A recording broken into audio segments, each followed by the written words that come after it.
before we start this video, I want to apologize to everyone who was waiting so long for this video to come out.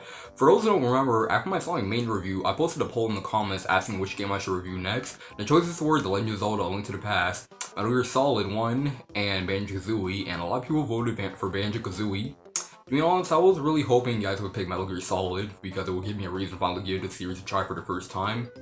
I was working on the project, but Premiere Pro just does not like this game. I had to restart it like 5 times and I just got frustrated and gave up. I tried to do that after my Odyssey review, but my video got corrupted, so I decided to review Sonic Unleashed with Super Sonic Mikey instead. But now I think we can get this video out before Spiral Month starts, so for those who were waiting so long for this video to come out, I hope I can give you the answer that you were looking for. Alright, let's see if I can do this while Premiere Pro is screwing up on me this time. Anyway, Banjo-Kazooie is an N64 game released back in 1998. It was ported to the Xbox One Rare Replays in 2015. This game has been universally loved, even to this day. I never really played this game until this review, and that's mainly because I never owned an N64, or any 90s console now that I think about it. Yeah, my history with the N64 didn't go too in-depth, but I won't deny that it had some pretty great games on it. Super N64 not included. The developers behind this beauty, Rare. For early gamers, you probably remember Rare from the Donkey Kong Country trilogy on the Super NES. For the longest time, I actually thought those were Rare's first games, but after doing a little bit of research, I was surprised that they've been developing since the early 80s. Today, Rare is known for games like Banjo-Kazooie, Conker's Bad Fur Day, the first 4 Donkey Kong games, and Diddy Kong Racing. Fun fact, Diddy Kong Racing was actually the first time the bear made its first appearance, just without the bird. I'm Banjo! I've always been interested in playing Banjo-Kazooie for a while, and now, thanks to you guys, I can not only try it out for the first time, but also review an N64 game for the first time. Everybody wins! And here's another fun fact, Banjo-Kazooie actually started out as an RPG on the Super Nintendo, but was cancelled and moved on to the N64. Although since I don't have an N64 or an Xbox One, and even if I did, I don't have any capture device to record off of, I'm kinda forced to use an emulator for this review. The story of Banjo-Kazooie goes like this. The evil witch Gruntilda can't stone that someone's more prettier than her. Am I the only one that wonders why Gruntilda has 5 fingers in the world where everyone else has 4? No? Just me? Alright then. Getting mad because her pod basically just called her ugly, she takes action. We go over to Spiral Mountain with Tooty, Banjo's more happy and cheery sister, who's just minding her own business, and then Grunty just comes out, and somehow Banjo has slept through the entire thing even though Bazooie's going back right next to him. Anyway, Bottles tells the Banjo what happens. Banjo ain't having that so the duo set off to a journey, but they have to rescue Tooty before Grunty takes all her beauty.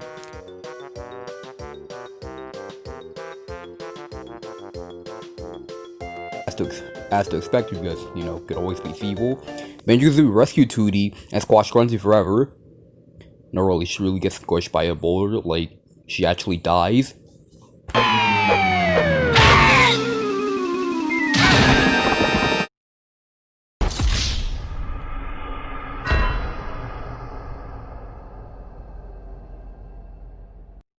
And yeah, that's pretty much the plot. It's pretty basic. I don't really think the plot of the original Crash Bandicoot now that I think about it. It isn't until the next game, Banjo-Tooie, where we actually get more of a story. Anyway, story side, let's get on to the gameplay. The game is mostly linear, but you can start off the main path to get some collectibles, but I'll get to that later. Anyway, let's get to the characters themselves. Banjo is pretty versatile thanks to Kazooie. The move that Banjo can perform is his Bear Claw Swipe, which I barely even use, and this roll attack. Kazooie, on the other hand, is more versatile. She can Talon Chomp, which is how you spend 90% of the game progressing. She can also backflip, ground pound with her beak, and she can also shoot out eggs from her mouth and her... There's also pads that let her jump high and pads that let her fly. There's also feathers. The red ones make you fly and the gold ones make you invincible. There's also shoes that make you run fast, or boots that help you either walk through poison or sand at the risk of speed. And then there's Mumbo Jumbo. He uses his magic to turn you into animals to help you access places that Banjo himself can't. He can turn you into an ant, a bee, a pumpkin, a crocodile, and a walrus. As for the worlds themselves, there's Mumbo's Mountain, which has one of the most memorable themes in a video game. There's Treasure Trove Cove, where you can enter cheat codes in the sandcastle with Cheeto, but I'll get to him later. There's Clanker's Cabin, where you actually experience some refined swimming controls, but the controls in general are just so smooth, and unlike Mario 64, you don't feel the age in their control. There's also Bubble Goop Song, which I actually forgot to write in the script. Freezy Peak, which is actually a pretty good ice level. Never thought I'd say that. Gobi's Valley, which is a pretty good level, but the sand can be annoying at times. There's Mad Monster Mansion, a great ghost level. Rusty Bucket Bay, which can have very obnoxious Jiggies for first-time players. Like me. And finally, Click Clock Wood, my personal favorite level. There's 4 segments of the level: spring, summer, and winter and fall. So all the worlds besides Rusty Bucket Bay are pretty memorable and have really nice level design. And what's really cool is that some of the NPCs you interact with kind of affect their lives in a negative, positive way. Like Gobi, we save him from imprisonment, then he goes to find some water and shade. Then we just slam on his hump to drench the three's thirst. Then in the later level, Click Clock Wood, he comes over here for safety, but then we just come over here to abuse him one more time to get a plant to grow. I honestly just feel bad for him. And then there's Cheeto. He gives you cheat codes that you can enter into the sandcastle with Treasure Trove coal, like double the count of blue eggs, yellow and red feathers. Grunty's sister Brentilda is also rooting for you. She gives you personal info about Grunty, which are questions for something that comes in later in the game, and yeah, it's not the game's very brightest moment, but I'll get to that later. Anyway, let's go on to the main collectibles. Jiggies. The Jiggies are kind of like the Power Star from Super Mario 64. They all be progressed throughout Grunty's lair, and there's 10 Jiggies in each world. You get them by either completing a request by the world's NPC, or collecting one of the quote-unquote hidden Jinjos. They also do a dance every time they get one, and it's the best collectible get animation.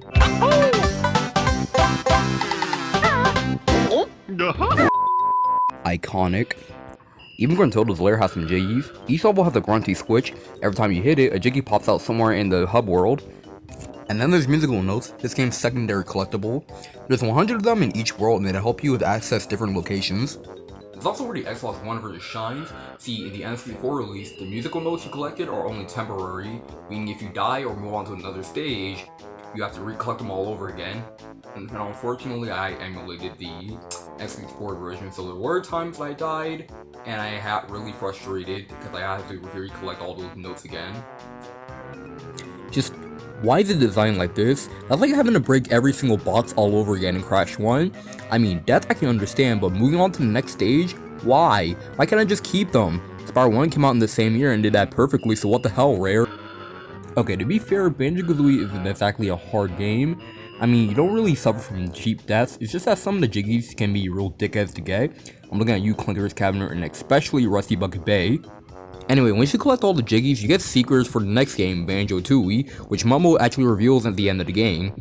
But for some reason, in the Xbox version, it starts mentioning nuts and bolts.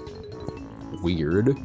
I do plan to get all the Jiggies. I mean, I only had 4 more of mine when I finished the game, so I don't really have a long way to go. Now, remember when I said Brentilda's secret info about Grunty will help you in the final act of the game? Well, the only way to get Tootie back is by doing the Grunty's Furnace Fun mini game.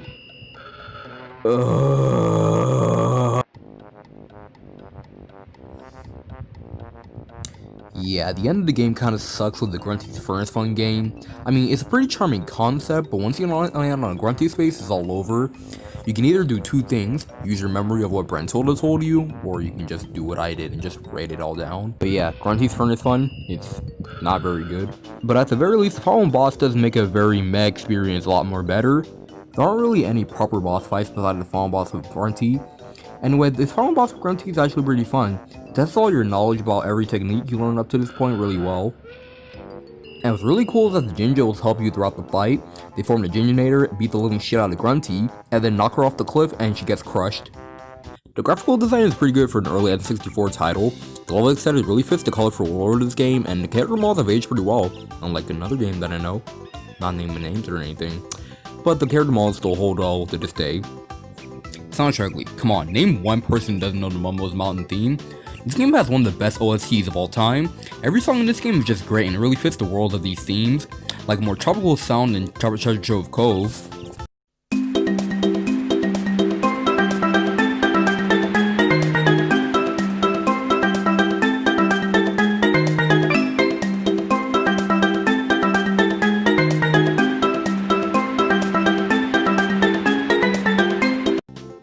To more Christmas vibe in Freezy Peak.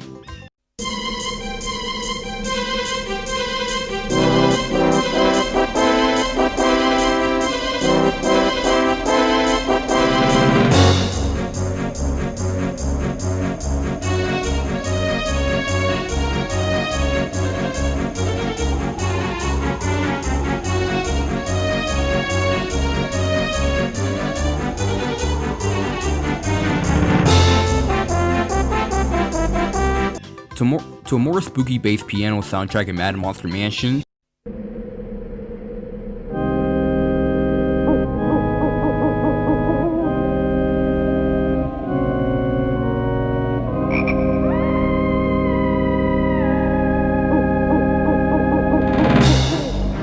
Climactic fuel to the final boss.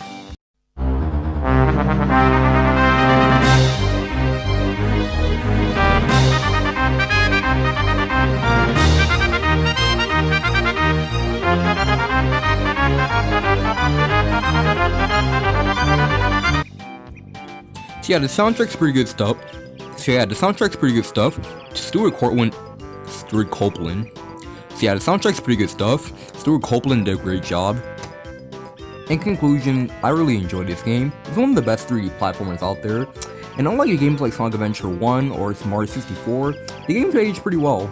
Now, I'm not saying that Sonic Adventure 1 or Mario 64 are bad games, but they both feel pretty dated by today's standards. The game went on to do well for Rare and sold over 3 million copies to this day, but sadly, as we all know, the Banjo franchise is kinda dead at this point. I mean, if you don't count his appearance in Smash. Kinda like Jak and Daxter, Banjo-Kazooie never really appeared in any other games during its lifespan. There's Banjo-Tooie, a direct sequel of Kazooie. There are 2 spin-offs on the Game Boy Advance, and when it comes to nuts and bolts, I've been staring at this all day, I still don't get it. but I won't deny that Banjo pretty much perfected collectathons, and it's a pretty solid 10 for Rare's first 3D game. Ooh, that feels good to get that review done and over with. Anyway, next time, for those who didn't get the update, I'm gonna be doing my first themed month.